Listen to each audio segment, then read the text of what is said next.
पास में एक गुजर्रा एक जगह है जहाँ सम्राट अशोक के लघु शिलालेखों में एक शिलालेख, जो कि लघु शिलालेख 4 है, वैसे तो 16 संख्या है, लेकिन उसमें से एक महत्वपूर्ण जो है वो दतिया में है।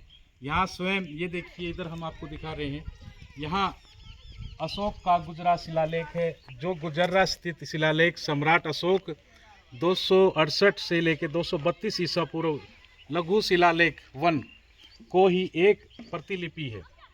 यह प्रतिलिपि भारत में अब तक 16 स्थानों से प्राप्त हुई है। 16 स्थानों में से प्राप्त होने के बाद इस स्थल की खोज झांसी के वन विभाग के ठेकेदार लालचंद्र शर्मा जी ने की थी। ये 1954 में की थी। और हम आपको बहुत महत्वपूर्ण बात बताएंगे कि अब तक जो लघु शिलालेख 4 मिले हैं, लघु वैसे तो बड़े जो लेख है वो 16 संख्या है, लेकिन लघु शिलालेखों की संख्या 4 है। 4 में से एक आपके दतिया में है, दूसरा मास्की है कर्नाटका में है, तीसरा नित्थुर यानी कर्नाटका में है, चौथा उदगोलम कर्नाटका में है।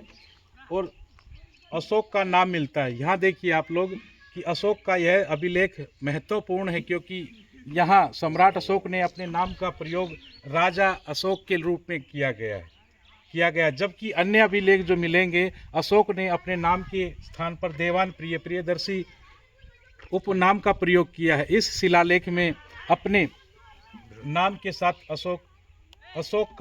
राजा अशोक का नाम मिलने पर यह स्पष्ट हो सकता है कि पूरे भारत उपमहाद्वीप में जिस देवान प्रियदर्शी का अभिलेख मिल रहे हैं, यह कोई और नहीं बल्कि आपको हम बताना चाहेंगे कि मौर्य सम्राट अशोक है।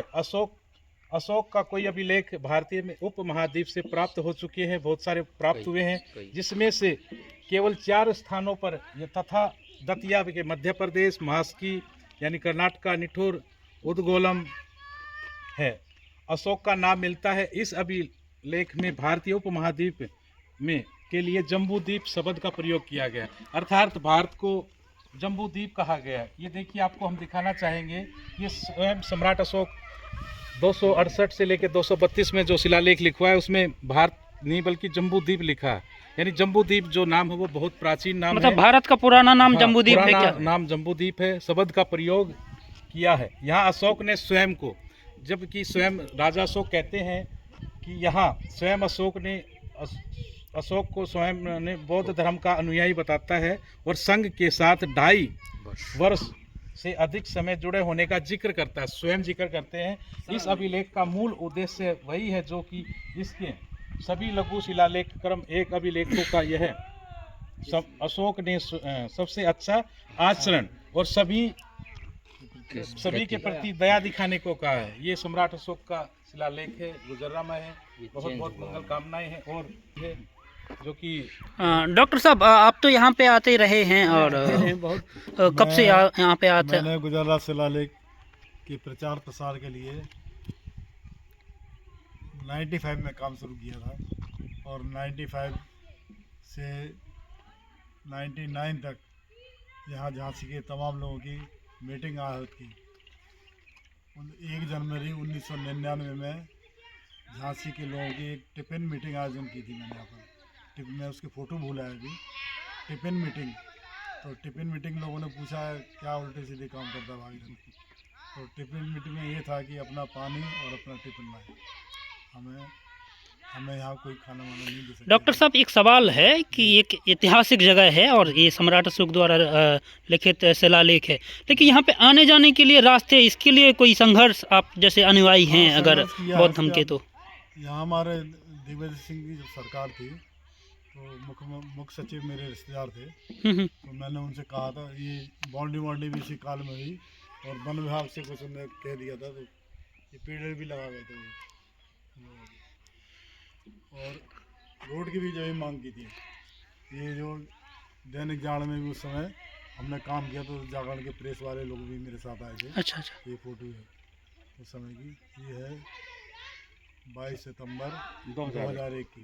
डॉक्टर साहब, एक सवाल और है कि ये जगह अगर ऐतिहासिक है तो इसके सौंदर्यीकरण और रास्ते के लिए संघर्ष आपका जारी हो, ऐसा कुछ? इसलिए प्रयास कर रहे थे हम, लेकिन परिस्थिति ये हुई कि लोग इस बात को नहीं समझ पाए, और पता नहीं कैसे लोग हैं यहाँ पर, ये पूरा राष्ट्र, पूरा नेशन सम्राट अशोक के सारे चिन्ह मिटाना चाहते हैं। एक मिनट, अपने राष्ट्रीय चिन्ह मानता है और अपने नोट में, अपने स्टैम्प में, सब जगह सम्राट अशोक का चिन्ह प्रयोग करता है।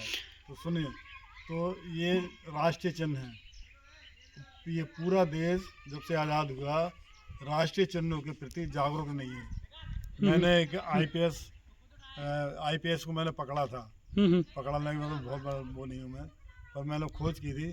तो वो आईपीएस ने अपने खाने के डाइनिंग टेबल के नीचे, जालंधर के आईपीएस थे रंधावा को, तो खाने के टेबल के नीचे जो सम्राट उसके 4 शेर वाला चिन्ह है वो उसके पाए बनाए हुए था। जब वो हाईलाइट किया, उसका ही फोटो मैं दिखाऊंगा आपको, जब वो हाईलाइट किया तो उसने वो पैर निकाले तो सीधे पैर लगाए। मेरा कहने का मतलब ये है कि जब से देश आज़ाद हुआ सम्राट अशोक के सारे चिन्ह ले लिए उसने, सारे चिन्ह ले लिए, लेकिन सम्राट अशोक के प्रति इस देश को जागरूक नहीं किया। इस देश में सम्राट अशोक के 84,000 शिलालेख थे और ये 84,000 स्तूप थे, शिलालेख तो और लाखों थे। उसमें शिलालेख, गुफालेख और स्तंभ लेख 84,000 में 3 थे।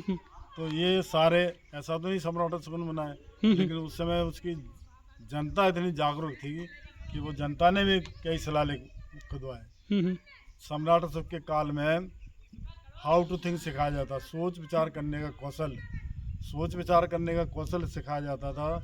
तो हर आदमी जानता था कि चोरी करना पाप है। बाबा साहब के, भगवान बुद्ध के जो पंचशील है, पंचशील का पूरी तरह वो पालन करता था हर आदमी। तो इसलिए ना कोई चोरी होती थी। इसीलिए इस सम्राट अशोक के शासनकाल में ना पुलिस थी और ना सेना थी, बहुत कम थी।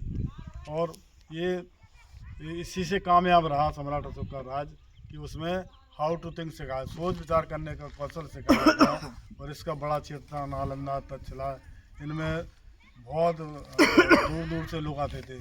चीन, जापान के लोग भी आते हैं। फाइनसैंग वगैरह भी यहाँ से पढ़ के गया और कई खच्चर किताबें लिखे गए यहाँ से वो। तो इस तरह से इस बाबा साहब ने भी संविधान बनाते समय, उस समय देश में तमाम इस तरह के शिलालेखों का उत्खनन हो रहा था, तो उनसे भी बाबा साहब ने प्रेरणा ली। और ये संविधान सम्राट अशोक से सारी प्रेरणा लेकर बाबा साहब ने लिखा और भगवान बुद्ध की।